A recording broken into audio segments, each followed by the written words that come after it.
በስመ አብ ወወልድ ወመንፈስ ቅዱስ አሃዱ አምላክ አሜን። ክቡር መምህራችን ሊቀ ስዩማን መምህር እንየው የዚህ ታሪካዊ ቤተክርስቲያን ዋና ጸሐፊ፣ ክቡር አባታችን መላከ ሰላም ቆሞስ አባ ታደለ ቀለሙ የዚህ ቤተክርስቲያን የስብከተ ወንጌል ኃላፊ፣ ክቡራን ሊቃውንተ ቤተክርስቲያን መምህራን፣ አበው መነኮሳት፣ አባቶቼ ካህናት፣ ወንድሞቼ ዲያቆናት፣ እግዚአብሔር የሚወዳችሁ የእግዚአብሔር ልጆች ምዕመናን፣ ሕፃናት ሁላችሁም በእግዚአብሔር ስም እንደምን አደራችሁ? እንደምን ሰነበታችሁ? ቸር አምላካችን እግዚአብሔር ኃጢአት በደላችንን ሳይመለከት ትናንትና የነበርንበትን ዛሬም የምናስበውን ሳያይ ከኃጢአትና ከበደላችን ይልቅ ምሕረቱን ያበዛልን፣ በልባችን ላይ ከነገሰው ጥላቻ ይልቅ ፍቅሩን ያፈሰሰልን የአባቶቻችን አምላክ እግዚአብሔር አምላካችን ስሙ ለዘላለም የተመሰገነ ይሁንልን። እንዲሁም በስደታችን ጊዜ መጠጊያችን፣ በሐዘናችንም ጊዜ መጽናኛችን፣ እንባባሻችን፣ በተራብንም ጊዜ ሰማያዊ መብል ሰማያዊ መጠጥ ክርስቶስን ያገኘንባት እማምላክ ወላዲተ አምላክ ድንግል ማርያም እግዚአብሔር በሰጣት ክብር ሁሉ የከበረች ትሆንልን። እንኳን አደረሳችሁ። አምላካችን እግዚአብሔር በብዙ ነገር እየጠበቀን ደግሞም እየተንከባከበን የምንኖርበትንም ሕይወት የልቦናችንንም ጉድለት በሕሊናችንም ላይ የሚመላለሰውን ክፋትና ኃጢአት ያውቃል። ከኛ በላይ ይልቅ በልባችን ላይ ያለውን ነገር እሱ እያወቀ በብዙ ነገር ድክመት እያለብን እየተረዳ ድካማችንን የደከመው ጌታ ሸክማችንን የተሸከመው አምላክ ዛሬም ከድካማችን ሊያሳርፈን ሸክማችንንም ሊሸከምልን ከኃጢአት እስራታችንም ሊፈታን እዚህ አድርሶናልና ክብር ለአምላካችን ይሆንለት። ፈታችሁ አምጡልኝ በሚል ርዕስ እንማማራለን። የማቴዎስ ወንጌል ምዕራፍ 21 ቁጥር 2 ላይ የምናገኘው ሐሳብ ነው። እንግዲህ የእግዚአብሔር ልጆች የዛሬው ዕለት ሁላችንም እንደምናውቀው ሁላችሁም እንደምትረዱት ማን ይባላል? ማን ይባላል? የዛሬው ቀን ሆሳዕና። ሆሳዕና ማለት መድኃኒት ወይንም ደግሞ አሁን አድን ማለት ነው። አሁን አድን በሉ እስኪ። አሁን ምን በል? አሁን አድን። በታሰረው ሕይወታችን ላይ በተተበተበው ማንነታችን ላይ ኃጢአትና በደል ክፋትና ተንኮል በያዘውና ባሰረው ማንነታችን ላይ አሁን ምን በል? አሁን ምን በል? አሁን አድን። የመጣ ነው ለመዳን ነው። የመጣ ነው ለመፈታት ነው። ከእስራታችን ተፈተን ከእግዚአብሔር ጋር ህብረት ኖረን በሕይወታችን በማንነታችን ላይ በልቦናችን ላይ መዳን ታትሞልን ከእግዚአብሔር ጋር በጽዮን ከተማ ለመንገስ ነው። ረቦን አይደለም የመጣ ነው። ተጠምተንም አይደለም የመጣ ነው። መጠለያ አጥተንም አይደለም የመጣ ነው። የእግዚአብሔር ልጆች እንዲህ ከሆነ መንገድ ስተናል ማለት ነው። የመጣ ነው መድኃኒት የሆነውን ጌታ ለማግኘት ነው። ማንን ለማግኘት ነው? ማንን ለማግኘት ነው? የሚፈውሰውን መድኃኒት የሆነውን እግዚአብሔርን ለማግኘት ነው የመጣ ነው። በሕይወታችን ላይ የእስራት ማንነት ስላለብን የእስራት ማንነታችንን ረስተን በመፈታት ውስጥ ሆነን ከእግዚአብሔር ጋር ለመኖር ነው እና የዛሬው ዕለት መድኃኒታችን ኢየሱስ ክርስቶስ ከቤተ ፋጌ ወደ ኢየሩሳሌም ወደ ቤተ መቅደሱ ለመሄድ ገሰገሰ። ያኔ ሁለቱን ደቀ መዛሙርት መረጠና ወደፊታችሁ ወዳለችው መንደር ሂዱ አላቸው። ወደ የት ወዳለችው? ወደፊታችሁ ወዳለችው መንደር ሂዱና በዚያ የታሰረች አህያ ከነውርንጫዋ ታገኛላችሁ። የታሰረችውን አህያ የምታገኟት ወደፊት ስትሄዱ ነው፣ ወደ ኋላ ስትመለሱ አይደለም። ወደፊት ሂዱ ታገኟታላችሁ የታሰረችውን አህያ። እናንተ የተመረጣችሁት፣ የተጠራችሁት፣ የተባረካችሁት፣ የተለያችሁት ከፊታችሁ ያለችውን የታሰረችውን አህያ ለመፍታት ነው አላቸው። ስለዚህ ወዴት ሂዱ አላቸው? ወደፊት ሂዱ።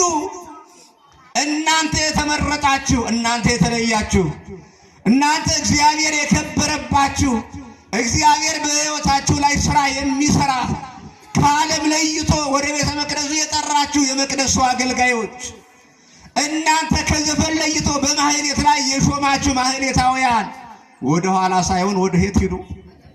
ወደ የት ሂዱ? ወደፊት ሂዱ። ወደፊት ስትሄዱ የታሰረችውን አህያ ታገኛላችኋል። ዛሬ እግዚአብሔር ልጆች የታሰሩትን መፍታት ያቃተን ወደፊት ሳይሆን ወደ ኋላ እየሄድን ነው። ትናንትና ወደ ነበርንበት ኃጢአት እያሰብን ወደ ኋላ እየተመለከት ትናንት የበደለንን በደል ያደረሰብንን የነበርንበትን የጥላቻ ማንነት፣ የክፋት ማንነት፣ የዘረኝነትና የተንኮል ማንነት፣ የትናንትናውን ማንነት ወደ ኋላ እያሰብን አይደለም ወደፊት ሄደን የታሰሩትን ሳይሆን ራሳችንን መፍታት አቅቶናል። ዛሬ እግዚአብሔር በሕይወት ይፍታል።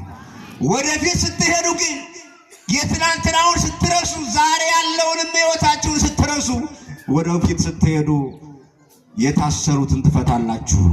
ሂዱ ወደፊት፣ የታሰረች አህያ ታገኛላችሁ። እሷንም ደግሞ ምን ብላችሁ አምጡልኝ አለ? ምን ብላችሁ አምጡልኝ አለ? ፈታችሁ አምጡልኝ። እናንተ ካህናት በታሰሩት ላይ ነው የተሾማችሁ። የታሰሩትን እንድትፈቱ ነው የተመረጣችሁ። እግዚአብሔር የጠራችሁ ወደ መቅደሱም ያከበራችሁ የታሰሩትን እንድትፈቱ ነው። በምድር ያሰራችሁት በሰማይ የታሰረ ይሁን፣ በምድርም ደግሞ የፈታችሁት በሰማይ ምን ያለ ይሁን? የተፈታ ይሁን። አባቶች የተሾሙት በታሰሩት ላይ ነው። እግዚአብሔር ልጆች ከእስራታችን የሚፈቱን እነሱ ናቸው። ከእስራታችን የሚያመጡን፣ የሚያስመልጡን፣ ወደ እግዚአብሔርም እንድንቀርብ የሚያደርጉን ከእስራት ስንፈታ ነው። ስለዚህ ማን ይፍታን? ማን ይፍታን? እግዚአብሔር ይፍታን። እግዚአብሔር ልጆች በብዙ ነገር ታስረን አይደል? ብዙ ነገር አስሮ ይዞን አይደል? ስንት ነገር አስሮ ይዞናል። ጓዳችንን፣ ኪሳችንን፣ ማንነታችንን፣ ክርስትናችንን ሳይቀር ስንት ነገር አስሮ ይዞናል። እግዚአብሔር ይፍታን። ፈታችሁ አምጡልኝ። የእናንተ ሥራ በሰጠዋችሁ ስልጣን የታሰረውን መፍታት ነው። የታሰሩትን ፈታችሁ ደግሞ ወደ እኔ ማምጣት ነው። ፈታችሁ ወደ ራሳችሁ መውሰድ አይደለም። ፈታችሁ ግን ወደ ማን ማምጣት ነው? ወደ እግዚአብሔር ማምጣት ነው። የእግዚአብሔር ልጆች የካህናት ሥራ የታሰሩትን ፈተው ወደ ማን ማምጣት ነው? ወደ እግዚአብሔር ማምጣት ነው። ዛሬ የታሰሩትን የሚፈቱ ሰዎች በጣም ብዙ አሉ። ግን ይፈቱና ወደ ራሳቸው የሚያቀርቡ ደግሞ ብዙ ሰዎች አሉ። እንጠንቀቅ። ካህናት የሚፈቱን ለራሳቸው ሊያደርጉን አይደለም። ለማን ሊያደርጉን ነው? ለማን ሊያደርጉን ነው? ለእግዚአብሔር ሊያደርጉን ነው። የሚፈቱን ወደ ራሳቸው ሊያቀርቡን ሳይሆን ወደ ማን ሊያቀርቡን ነው? ወደ እግዚአብሔር ሊያቀርቡን ነው። እግዚአብሔርም ያዘዘው ፈታችሁ ምን በሉልኝ ነው ያለው። አምጡልኝ። ፈታችሁ ውሰዷቸው አይደለም ያለው። ፈታችሁ አምጡልኝ ነው ያለው። ብዙ ምዕመናን ዛሬ የሚሰናከሉት በወንጌል የተፈቱ በጣም ብዙ ምዕመናን ነበሩ። በወንጌል የተፈቱ በንስሐ የተፈቱ ብዙ ምዕመናን ነበሩ። ግን ተፈተው ወደ ፈቷቸው ሰዎች ተጠግተው የፈቷቸው ሰዎች ምርኩዝ አድርገው ኑረው የፈቷቸው ሰዎች በአንዳች ነገር ሲሰናከሉ አብረው የወደቁ ብዙ ሰዎች ናቸው። ስለዚህ የምንፈታው ወደ እግዚአብሔር ለመቅረብ እንጂ ተልከው ወደ መጡት ሰዎች ጋር ተጣብቀን ለመኖር አይደለም። ፈታችሁ አምጡልኝ አላችሁ ሐዋርያቱ። ሄዱ። ግን አለ አንዳች ሰው ቢጠይቃችሁ ለጌታ ያስፈልጉታል በሉ አላቸው። ለማን ያስፈልጉታል? ለማን ያስፈልጉታል? የታሰሩት ለማን ያስፈልጋሉ? ለእግዚአብሔር ያስፈልጋሉ። ዛሬ በኃጢአት የታሰሩት ለማን ያስፈልጋሉ? ለማን ያስፈልጋሉ? መልሱልኛ። በዘረኝነት የታሰሩት ለማን ያስፈልጋሉ? በዝሙት የታሰሩት ለማን ያስፈልጋሉ? በጥላቻ የታሰሩት ለማን ያስፈልጋሉ? ተስፋ በመቁረጥ የታሰሩት ለማን ያስፈልጋሉ? ለእግዚአብሔር ያስፈልጋሉ። ካህናት ተስፋ የቆረጡትን ተስፋቸውን ማለምለም ያስፈልጋል፣ መፍታት። ካህናት አባቶች በዘረኝነት፣ በጥላቻ፣ በቋንቋ፣ በዘር፣ በነገድ፣ በወንዝ የታሰሩትን ለእግዚአብሔር ያስፈልጋሉ፣ መፍታት ያስፈልጋል። አንዳች ቢጠይቋችሁ ለማን ያስፈልጋል በሉ? ለእግዚአብሔር ያስፈልጋል። ለጌታ ያስፈልጉታል በሉት። እርሱ የፈጠራት አህያ ናትና። ስለዚህ እናንተ ፈታችሁ አምጡልኝ። የሚጠይቃችሁ ቢኖር ለማንም አይደለም ለእግዚአብሔር ያስፈልጋሉ። ዛሬ ከብዙ ነገር ተፈተን የመጣ ነው አይደለ ክርስቲያኖች? በጓዳችን የሚያስር ነገር አለ እኮ፣ በጎረቤታችን የሚያስር ነገር አለ፣ በህይወታችን ላይ ብዙ ቋጠሮ አለ። ግን ማን ፈቶ ጠራን? እግዚአብሔር ፈቶ ጠራን። ክብር ይሁን ለመድኃኔዓለም። በእውነት ከእስራታችን ፈቶ የጠራን ያለንበትን የሚያስረው ብዙ አይነት እስራት አለ። ዛሬ ወደ ቤተ መቅደሱ እንዳንገሰግስ ለእግዚአብሔር የሚቀርበውን የቅኔ መስዋዕት እንዳናቀርብ፣ የዝማሬ መስዋዕት እንዳናቀርብ የሚያስር ብዙ ነገር አለ። በጎረቤታችን ብዙ ነገር አለ የሚያስር። እግዚአብሔር ልጆች ግን ከዚያ ማን ፈታን? እግዚአብሔር ፈታንና ወደ ራሱ አቀረበን። ስለዚህ የመጣነው ተፈተን ነው። ይህንን ማመን አለብን። ተፈተን ግን ለማን አስፈልግን? ለእግዚአብሔር ስለምናስፈልግ። አንተ ኃጢአተኛ ነህ፣ አንተ በደለኛ ነህ፣ አንተ በብዙ ተንኮል ውስጥ ነው ያለ፣ ለኔ አታስፈልገኝም አይልም እግዚአብሔር። የታሰረውን እግዚአብሔር ይፈልገዋል። የታሰረውን ማን ይፈልገዋል? እግዚአብሔር ይፈልገዋል። የእግዚአብሔር ልጆች ዛሬ እንደ ኃጢአታችን እንደ በደላችን ባይሆን ከነስራታችን እግዚአብሔር ባይፈልገን ከስራታችን ይፈታን ዘንድ ባይፈልግ እግዚአብሔር ኃጢአትና በደላችንን ቢመለከት በር ላይ ኃጢአታችንን ቢያይ ማን ይገባል እዚህ ቦታ? ማን ይቆማል እዚህ ቦታ? ግን ከስራታችን ሊፈታን ማን ጠራን? ኃጢአታችንን አልተመለከተም፣ እስራታችንን አላየም። ልባችን ላይ ያለ ቋጠሮ አለ፣ ህሊናችን ላይ የተተበተበ ብዙ እስራት አለ። ከዚያ ሊፈታን ግን እግዚአብሔር ጠራን። ለእርሱ ስለምናስፈልግ የታሰሩት ለእግዚአብሔር ስለሚያስፈልጉ እነርሱን ይፈታ ዘንድ እነርሱን ደግሞ ወደ ራሱ ያቀርብ ዘንድ የተወደደ መስዋዕት አድርጎ ራሱን በመስዋዕት ያደረገ እግዚአብሔር ለእርሱ ስለሚፈልገን ፈታችሁ አምጡልኝ ብሎ ደቀ መዛሙርቱን ላከ። ለእርሱ ስለምናስፈልግ ደቀ መዛሙርቱ አህያዋን ከነውርንጫዋ ፈተው አመጡለት። እግዚአብሔርም በተናቀችው አህያ ላይ ተቀመጠ። እንደምታውቁት አህያ የተናቀች ነች አይደል እንዴ? ዛሬ ስድባችን እንኳን እርሱ አይደል? ግን ማናከበራት? የስድብ መገለጫ የሆነችውን እንስሳት ማን ያከበራት? እግዚአብሔር ነው ያከበራት። አያችሁ እግዚአብሔር ልጆች ስንት የተንቀናል እኮ፣ ስንት ተተፍቶብናል፣ ስንቶች አሟርተውብናል፣ ስንቶች ተስፋ የላቸውም ብለውናል። ግን ማን አከበረን? በተናቀው ማንነታችን ላይ ማን ከበረ? በወደቀው ማንነታችን ላይ ማን ከበረ? ታስረን በብዙ ሰዎች ዘንድ ተስፋ ቆርጠውብን በራችንን ዘግተን እያለቀስን እንባችንን እንኳን የሚያብስልን አጥተን በተዘጋው በራችን ላይ ማን ሳይከፍት ገባ? ክብር ይሁን ለመድኃኔዓለም። በራችን ልባችንን ሳይከፍት የገባው እሱ ነው። በተናቀው ማንነታችን ላይ የከበረ አንዳች ነገር ሳይኖረን የእግዚአብሔር ልጆች ጎረቤቶቻችን እኮ ቤታችንን ንቀውታል። እግዚአብሔር ግን ልባችንን አልናቀውም። ክብር ይሁን ለመድኃኔዓለም። በእውነት እንዲህ እኮ ነው እግዚአብሔር በተናቀችው አህያ ላይ ተቀመጠባ። ይህች አህያ እናትየዋ አህያ የብሉይ ኪዳን ምሳሌ ናት። ውርንጫዋ ደግሞ የሐዲስ ኪዳን ምሳሌ ናት። 14ቱ ምዕራፍ በእናትየዋ ሄደ፣ 3ቱ ምዕራፍ ደግሞ ቤተ መቅደሱን በውርንጫዋ ላይ ተቀመጠና ወደ ቤተ መቅደስ ገባ። ግን የእግዚአብሔር ልጆች እናስተውል። አሁን ክርስቶስ በዚህች አህያ ላይ ተቀምጦ ሲመጣ ብዙ ሕፃናት በዚያም ያሉ ሆሳዕና በአርያም እያሉ አመሰገኑት። አሁን በአህያዋ ላይ የመጣው በዘካርያስ ምዕራፍ 9 ቁጥር 9 ላይ እንደተነገረው እነሆ ንጉሥሽ በአህያ ላይ ሆኖ በትሑት ልቦና በትሕትና ይመጣል። ግን አንቺ ኢየሩሳሌም፣ አንቺ ጽዮን ደስ ይበልሽ ተብሎ የተነገረው ያ ይፈጸም ዘንድ በአህያዋና በውርንጫዋ ላይ ተቀምጦ የሚመጣው መድኃኒት እርሱ ወደ አንቺ ይመጣል ደስ ይበልሽ ተብሎ የተነገረው ይፈጸም ዘንድ በትሑት ማንነት በአህያዋ ላይ መጣ። ደግሞ በአህያ መምጣት የሰላም ምሳሌ ነው። በፈረስ መሄድ ደግሞ የጦርነት ምሳሌ ነው። እኔ ለጦርነት አይደለም የመጣሁት ሰላምን ላመጣ፣ የሰላም አለቃ፣ የሰላም ንጉሥ፣ የሰላም ባለቤት ሆኜ መጥቻለሁ ሲል በአህያዋ ላይ መጣና በአህያዋ ላይ ተቀምጦ እያለ ሆሳዕና ለወልደ ዳዊት፣ ሆሳዕና በአርያም እያሉ ሰው ሁሉ አመሰገኑት። ሕፃናት ሳይቀሩ አመሰገኑት። አንዳንዶቹ ልብሳቸውን አነጠፉለት። ምናቸውን አነጠፉለት? ልብሳቸውን አነጠፉለት። ለምን? በመስቀል ላይ ራቁትን ተሰቅለ ልብስ የምትሆነን አንተ ነህ ሲሉ በቀራንዮ አደባባይ ላይ እሱ ራቁቱን የሚሰቀለው ጌታ ነው። ሆሳዕና እየተባለ የተዘመረለትና በአህያዋ ላይ የመጣው ልብሳቸውን አነጠፉ።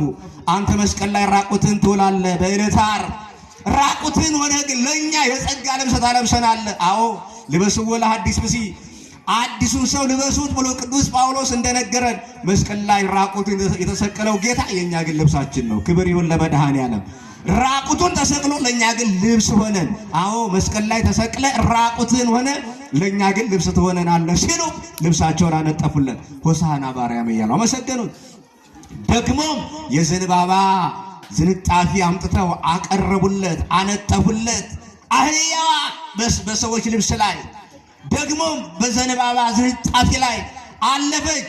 ቅጠሉን አነጠፉለት። በዕፀ በለስ የገባብንን ኃጢአት መድኃኒቱን የምታስወግድ አንተ ነህ ሲሉ ቅጠል አነጠፉለት። ደግሞም አንተ በዕፀ በለስ የገባውን ኃጢአት ታውቀዋለህ። በልቦናችን ላይ በዕፀ በለስ በኩል የገባ ኃጢአት አለ፣ ያንን ልታስወግድ ነው የመጣ። ስለዚህ ለአንተ ይህን እናነጥፍልሃለን። ቀጥፈን የበላነውን የተሳሳትንበትን በደላችንን ታስወግድ ዘንድ ዕፀ በለስን ለአንተ በዚያ ፋንታ ይህንን ቅጠል እናነጥፍልሃለን። ምስጋናም ለአንተ ይሁን። በዚህ ፋንታ ለአንተ ይሁን። ኃጢአታችንንም ተመልከት፣ በደላችንንም ተመልከት። የሕፃናትን ዝማሬ ተቀበል፣ የእኛንም ምስጋና አንተ ውሰድ አለን። ሁሉም ልጆች በአንድ ልብ የሚያመሰግኑን አሉት። ሕፃናቱ አመሰገኑ ሆሳዕና በአርያም ሲሉ። ለምንድን ነው ሕፃናት ያመሰገኑ? ሁሉም በአዲስ ልቦና አዲስ ፍጥረት ሆኖ አዲስ ልጅነትን ተቀብሎ ሁሉም በአዲስ ልቦና ያመሰግንሃል ሲሉ ሕፃናት አመሰገኑ። ዛሬ ክርስቲያኖች በአዲስ ልጅነት አይደለም እናመሰግነው? እግዚአብሔር አባታችን አይደል? እግዚአብሔር ምናችን ነው? እግዚአብሔር ምናችን ነው? እግዚአብሔር አባታችን ነው። በአዲስ ፍጥረት እንደገና ስለወለደን በመስቀል ላይ ልጆቹ ስላደረገን በአዲስ ልቦና ዛሬ እግዚአብሔርን እናመሰግነዋለን። ሕፃናት ያመሰግኑትን ጌታ፣ ሕፃናት ምስጋና ያቀረቡለትን ንጉሥ እግዚአብሔርን አክብሩት። እግዚአብሔር ወደ ልቦናችሁ በትሁት ማንነት መጥቷል። ምን ለማድረግ? በኃጢአት፣ በበደል፣ በጥላቻ፣ በዝሙት የቆሸሸው ማንነታችሁን ለማንጻት፣ አንጽቶም ለማክበር፣ አክብሮም ለማደሪያ ለማድረግ ክርስቶስ ወደ ልቦናችሁ መጥቷል። ስለዚህ በከበረው ማንነታችሁ እግዚአብሔርን አክብሩት። ክርስቶስ ወደ ቤተ መቅደስ ወደ ልቦናችን መቅደስ ወደ ሆነው ማንነታችን የገባ በደሙ በመስቀል ላይ ሆኖ ልቦናችንን ለማንጻት መስቀል ላይ ዋለ። በመስቀል ላይም ደግሞ በደሙ ልቦናችንን ማንነታችንን ካጠበ ካነጻ በኋላ አከበረን። የከበረ ማንነት አደረገን። የዲያብሎስ ማደሪያ የነበረው ማንነታችን የክርስቶስ የእግዚአብሔር ማደሪያ ሆነ። የማን ማደሪያ ሆነ? የማን ማደሪያ ሆነ? የእግዚአብሔር ማደሪያ ሆነ። ስለዚህ የእግዚአብሔር ልጆች እኛ እግዚአብሔር የሚከብርብን የእግዚአብሔር ማደሪያዎች ነን። የማን ማደሪያዎች? የማን ቤተ መቅደስ? የእግዚአብሔር ቤተ መቅደስ ነን። ሆሳዕና ማለት ይሄ ነው። ፈታችሁ አምጡልኝ፣ በኃጢአት የተፈቱ በኃጢአት የታሰሩ በበደል የታሰሩ በዝሙት የታሰሩትን አምጡልኝ። ምን እላቸው ዘንድ? አነጻቸው ዘንድ፣ አከብራቸው ዘንድ፣ ማደሪያም አደርጋቸው ዘንድ። ስለዚህ የተወደዳችሁ የእግዚአብሔር ልጆች እግዚአብሔር ከእስራታችን የፈታን እግዚአብሔር ከእስራታችን የፈታን ሊያነጻን ነው፣ ሊያከብረን ነው፣ ደግሞም ማደሪያ ሊያደርገን ነው። በሰላም ወደኛ የመጣ በሰላም ደግሞ ሁላችንንም የፈታን ማደሪያውም ሊያደርገን ስለሆነ የተወደዳችሁ የእግዚአብሔር ልጆች ወደ ቤተ መቅደስ የገባው ጌታ በመቅደስ ማንነታችንም ደግሞ የከበረው አምላክ ዛሬ ሁላችንንም ይፈልገናል። ሁላችንንም ምን ያደርገናል? ምን ያደርገናል? ሁላችንንም ይፈልገናል። ወደ ቤተ መቅደስ የገባ ሁላችንንም ለመታደግ ነው። ሁላችንን ለመታደግ ለኛ መስዋዕት ሆኖ ሊቀርብ ወደ ቤተ መቅደስ ገባ። ይቺ አህያ ወደ ቤተ መቅደስ ክርስቶስን ይዛ ገብታለች። ወደ ቤተ መቅደስ የገባው ጌታ ለኛ መስዋዕት ለመሆን ነው። ለኛ መድኃኒትን ይዛ ስትገባ ሰዎችን ብቻ አይደለም የታደገችው፣ እንስሳትን ጭምር የታደገች ነች። እቺ እንስሳ ምንንም የታደገች ነች። እንስሳትን ሳይቀር የታደገች ነች። ለምን መሰላችሁ? ክርስቶስ ወደ ገባበት ወደ ኢየሩሳሌም ቤተ መቅደስ በኢየሩሳሌም ባለው ቤተ መቅደስ ያ ቤተ መቅደስ እንስሳት የሚታረዱበት ነው። እንስሳት መስዋዕት ሆነው የሚቀርብበት ነው። የበደል መስዋዕት የሚቀርብበት፣ የቁርባን መስዋዕት የሚቀርብበት፣ የተለያዩ እንስሳት ለተለያየ ኃጢአት የሚቀርቡበት መስዋዕት የሚሆኑበት የሚታረዱበት ነው። ወደዚያ ቤተ መቅደስ ይህች አህያ ክርስቶስን ይዛ ከገባች በኋላ ግን በእንስሳቱ ፈንታ ክርስቶስ ስለታረደ እንስሳትንም የታደገች አህያ ነች። እንስሳትንም የታደገች እንስሳ ነች። ሰውን ብቻ አይደለም ለኛ መድኃኒትን ይዛ ስትገባ ለእንስሳት ደግሞ ከዚህ በኋላ እናንተ በዚህ ቤተ መቅደስ አትታረዱ፣ መስዋዕት አትሆኑም፣ በእናንተ ፈንታ መስዋዕት የሚሆነው እርሱ ክርስቶስ ወደ ቤተ መቅደስ ገብቷል ስትል ይህች እንስሳ እንስሳትንም ታደገች ማለት ነው። ለኛ መድኃኒትን ይዛ መጣች። በዘፍጥረት ምዕራፍ 22 ቁጥር 5 ላይ እንደምናገኘው አብርሃም ይስሐቅን ወደ ሞሪያ ተራራ ለመስዋዕት ይዞ ሲሄድ አብርሃም ይስሐቅን ይዞ ሲሄድ ለመስዋዕት የሚሆነውን እንጨቱን አብርሃም ጭኖ ሄዶ የነበረው በእንስሳ በአህያ ነው። አህያዋ ከተራራው ስር ስትቀር አብርሃም ግን ይስሐቅን ተራራ ላይ ይዞ ወጣ። ምን ለማድረግ? ለማረድ፣ መስዋዕት ለማድረግ።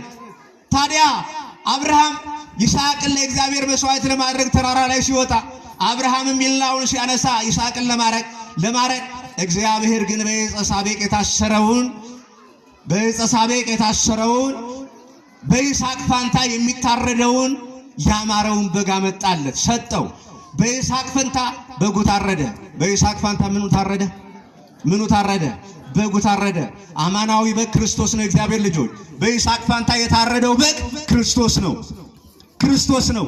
ታዲያ ወደ ቤተ መቅደስ የገባው በእንስሳት ፈንታ የሚታረደው አማናዊ በግ ዮሐንስ እንደነገረን የዮሐንስ ወንጌል ምዕራፍ 1 ቁጥር 29 ላይ ነዋ በግሁ ለእግዚአብሔር ዘያትት ኃጢአት ዓለም ብሎ እንደነገረን እነሆ የእግዚአብሔር በግ አለ። የማን በግ? እነሆ የእግዚአብሔር በግ የዓለምን ኃጢአት የሚያስወግድ። ወደ ቤተ መቅደስ የገባው በግ በእንስሳ በአህያዋ ላይ ተጭኖ የገባው አማናዊ በግ ክርስቶስ ነው። ለምን? እንስሳትን ከመታረድ ሊታደግ ሰውን ደግሞ ከእስራት ለመፍታት፣ ለማንጻት፣ ለማክበር፣ ማደሪያውን ለማድረግ። ሆሳዕና ማለት ይሄ ነው።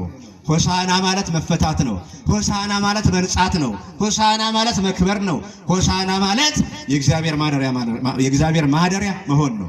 የእግዚአብሔር ልጆች ማስተዋል ያስፈልጋል። አሁን ሁላችንም በኋላ የምናየው ነው። ዘንባባውን ለመሻማት በረከት ለመውሰድ ነው። እንሯሯጣለን፣ እንጋፋለን። አባቶቻችን ካህናት በጭንቀት ይሰጡናል ተጋፍተን ለመውሰድ። ምን ስለሆነ? በረከት ስለሆነ ነው አይደል? ለእግዚአብሔር የተነጠፈው ለምስጋና የተነጠፈ ስለሆነ ለበረከት እንወስዳለን። ግን ነጽተን ነው የምንወስደው፣ ተፈተን ነው የምንወስደው፣ ከብረን ነው የምንወስደው፣ ማደሪያ ሆነን ነው የምንወስደው። ይህንን ማስተዋል አለብን። እንዲያው ዝም ብለን እንደ ባህልም እንደ ልማድም መመላለስ የለብንም። በትክክል በክርስትና ሕይወት መመላለስ አለብን። እኔ ልንገራችሁ፣ ሳንነጻ ሳንከብር ማደሪያ ሳንሆን ይህንን ዘንባባ ወስደን ራሳችን ላይ ብናስረው በእርግጠኝነት ነግራችኋለሁ የምናገኘው ትርፍ የለም።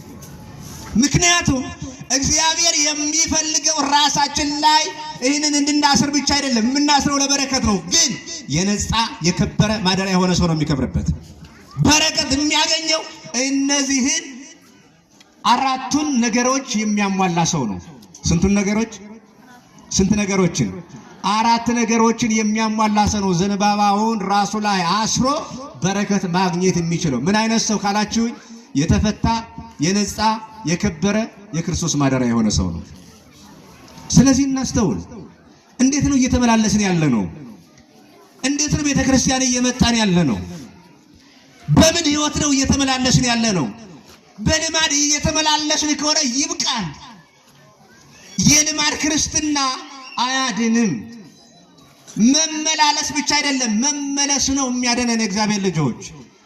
ስለዚህ እንመለስ እንድንፈታ፣ እንመለስ እንድንነጻ፣ እንመለስ እንድንከብር፣ እንመለስ ማደሪያ እንድንሆን። ዛሬ ክርስቶስ የሚፈልገን ልባችንን የብርሃን ዙፋን አድርጎ በልቦናችን ላይ ለመንገስ ነው። በአህያዋ ላይ የተቀመጥከው ጌታ ዛሬ በእኔ ልቦና ላይ ትነግስ ዘንድ እኔ ለመፈታት መጥቻለሁ ማለት ያስፈልጋል። በትህትና የመጣው አምላክ፣ በሰላም የመጣው አምላክ፣ የሰላም አለቃ፣ የሰላም ንጉሥ ኢየሱስ ክርስቶስ ትናንትና በአህያዋ ላይ ተቀምጧል ብለን ዛሬ እናከብራለን። በዓሉን የከበረም በዓል ነው። ታዲያ በአህያዋ ላይ የተቀመጠው እግዚአብሔር የተቀመጠው ጌታ ዛሬ በየት ይረፍ? አቤት፣ በየት ይረፍ? ዛሬ በማን ላይ ይረፍ? በእኛ ልብ ላይ በቃ ይህን እርግጠኛ መሆን አለብን። ካልሆነ ክርስትናችን ላይ ጥያቄ ያለ ክርስቲያኖች እኔ በድፍረት እነግራቸዋለሁ። ብዙ ጊዜ በማባበል ሰብከናቸዋል። እናንተ ብሩካን፣ እናንተ ቅዱሳን፣ እናንተ ከሌላችሁ ቤተ ክርስቲያን የለችም፣ እናንተ ንጹሃን ናቸው፣ እናንተ ክቡራን ናቸው ብለናቸዋል አይደለ? ግን ነን ክርስቲያኖች በትክክል ተመልሰን እግዚአብሔር ከብሮብን ነው የምንመጣው። አልተለያየንም፣ ዘረኝነት አልገዛንም፣ ክፋት አላሰረንም፣ ጥላቻ አላሰረንም፣ ዝሙት አላሰረንም፣ ሐሜትና ተንኮል አላሰረንም ልባችንን። ስለዚህ እንመለስ፣ እንፈታ፣ እንንጻ፣ እንክበር፣ ማደሪያ እንሆን። እንዲህ ከሆነ ዛሬ በረከት አግኝተን እንሄዳለን። እንዲህ ከሆነ ከእግዚአብሔር ጋር ህብረት ይኖረናል። እንዲህ ከሆነ ዛሬ እግዚአብሔር ማረፊያ አጥቶ በዙሪያችን አይዞርም። አሁን እግዚአብሔር ልንገራችሁ፣ እግዚአብሔር በመካከላችን ነው ያለ። እግዚአብሔር የት ነው ያለ? እግዚአብሔር የት ነው ያለ? እግዚአብሔር በመካከላችን አለ። ግን ራሳችሁን ጠይቁት። እግዚአብሔር በመካከላችን የመጣው በእኛ ላይ ሊያርፍ ነው። ትናንትና በአህያዋ ላይ ተቀምጠው የመጣው እግዚአብሔር ዛሬ በልቦናችን ላይ ሊያርፍ ነው የመጣው። ማን ልብ ላይ ያርፍ ይሆን ዛሬ እግዚአብሔር? ማን ልብ ላይ እግዚአብሔር የሚያርፈው? እኛው ልብ ነው ለእግዚአብሔር የተመቸ። ከኛ መካከል ፍበት ይገኝ ይሆን? እግዚአብሔር የሚያድርበት፣ እግዚአብሔር የብርሃን ዙፋኑን የሚዘረጋበት ልቦና በመካከላችን ከኛ መካከል አንድ ሰው ይኖር ይሆን? እግዚአብሔር ይመልሰን። ማን ይመልሰን? ማን ይመልሰን? እግዚአብሔር ይመልሰን። ስለዚህ እግዚአብሔር ልጆች ለመፈታት እንምጣ። ለመፈታት ምን ለማድረግ? ለመፈታት ፈታችሁ ምን በሉልኝ ነው ያለው? አምጡልኝ ነው ያለው። አባቶቼ ካህናት አገልግሎታችንን እንጠይቅ። በትክክል እያገለግልን ነው ወይ? እግዚአብሔር የሚፈልገውን ነገር እያደረግን ነው ወይ? መፈታት ያለበት ሕዝብ እየተፈታ ነው ወይ? ካልሆነ እግዚአብሔር አባቶችን ካህናትንም ይጠይቃል። ማስተዋል አለብን። በትክክል ሆሳዕናን አክብረን መሄድ ያለብን በተፈታ ማንነት ስለሆነ ክርስቲያኖች አህያ ተፈታኛ እንታሰር እንዴ? እንዴው አህያዋ በተፈታችበት ዕለት እኛ እንታሰር? እግዚአብሔር ይፍታን፣ እግዚአብሔር ያንጻን፣ እግዚአብሔር ያክብረን፣ እግዚአብሔር ማደሪያው ያድርገን። ሆሳዕና ማለት ይሄ ነው። መፈታት ነው፣ መንጻት ነው፣ መክበር ነው፣ ማደሪያ መሆን ነው። አምላካችን እግዚአብሔር ያስተማረን፣ የመከረን፣ የገሰጸን የቅዱሳን አምላክ ስሙ ለዘላለም የተመሰገነ ይሁንልን።